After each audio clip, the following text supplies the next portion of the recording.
एक अकेला यात्री, कांपता हुआ और कमजोर, गांव के द्वार के पास आता है। उसकी आंखों में निराशा झलकती है।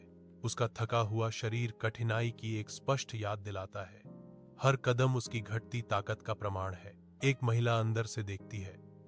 उसका दिल करुणा से भर जाता है, क्योंकि वह उसकी दुर्दशा को देखती है। एक आरामदायक घर के अंदर महिला थके हुए यात्री को गर्म रोटी और एक आरामदायक कंबल देती है। यात्री की आंखें कृतज्ञता से चमकती हैं।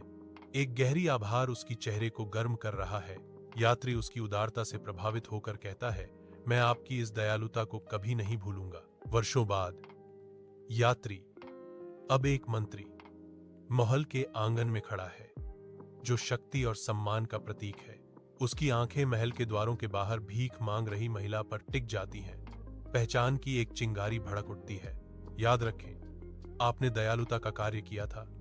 आज वही दयालुता आपको सम्मान दिला रही है।